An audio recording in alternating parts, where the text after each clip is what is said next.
നമസ്കാരം, മലയാളി വാർത്തയിലേക്ക് സ്വാഗതം.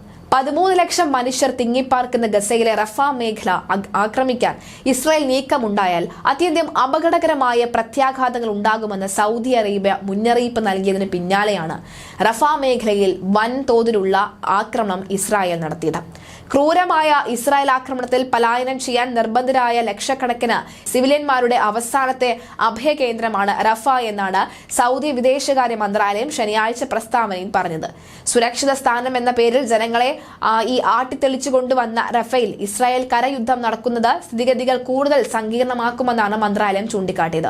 എന്നാൽ റഫ കേന്ദ്രീകരിച്ചാണ് ഇപ്പോൾ ബന്ദികളാക്കപ്പെട്ടവരെ സംരക്ഷിക്കപ്പെടുന്നതെന്നും ഇവിടെയാണ് ഹമാസിലെ തീവ്രവാദികൾ ഒളിച്ചിരിക്കുന്നതെന്നും പറയുന്നുണ്ട് ഇസ്രായേൽ. അതുകൊണ്ടാണ് ഇവിടെ ഡ്രോൺ ആക്രമണം അടക്കം നടത്തിയതെന്നും ഇസ്രായേൽ വിശദീകരിക്കുന്നു.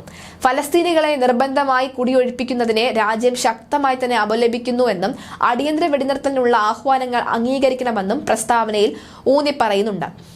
അന്താരാഷ്ട്ര മാനുഷിക നിയമങ്ങളുടെ ബോധപൂർവമായ ലംഘനമാണ് നടക്കുന്നത് എന്നും മാനുഷിക ദുരിതങ്ങൾ ആവർത്തിക്കുന്ന അവസ്ഥ ഉണ്ടാകുന്നതിൽ നിന്ന് ഇസ്രായേലിനെ തടയാൻ ഐക്യരാഷ്ട്രസഭയുടെ സുരക്ഷാ കൌൺസിൽ യോഗം ഉടനെ ചേരേണ്ടതിന്റെ അനിവാര്യതയും മന്ത്രാലയം ചൂണ്ടിക്കാട്ടി.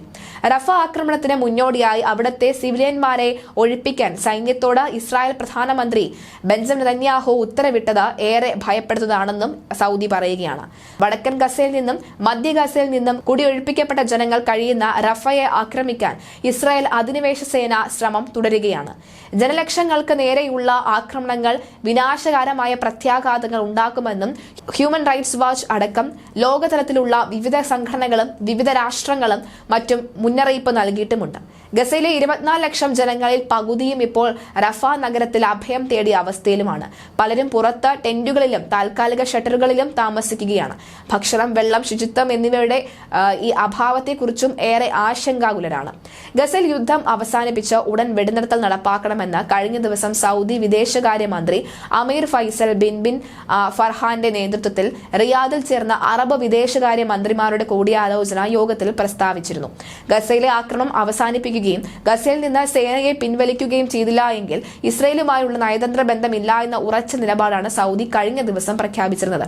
സഹോദരങ്ങളായ ഫലസ്തീൻ ജനതയുടെ ന്യായമായ അവകാശങ്ങൾ നേടിയെടുക്കാൻ രാജ്യം നിലപാടിൽ ഉറച്ചു നിൽക്കുമെന്നും വിദേശകാര്യ മന്ത്രാലയം ആവർത്തിച്ച് വ്യക്തമാക്കുകയും ചെയ്തു. എന്തായാലും ഈ മുന്നറിയിപ്പൊന്നും തന്നെ കണക്കിലെടുക്കാതെ റഫേലുള്ള തീവ്രവാദികളെ മുന്നോട്ട് കൊണ്ടുപോകാൻ അല്ലെങ്കിൽ തീവ്രവാദികളെ മുഴുവനായി നശിപ്പിക്കാനായി ഇസ്രായേൽ വീണ്ടും ആക്രമണം കടുപ്പിച്ചിരിക്കുകയാണ്.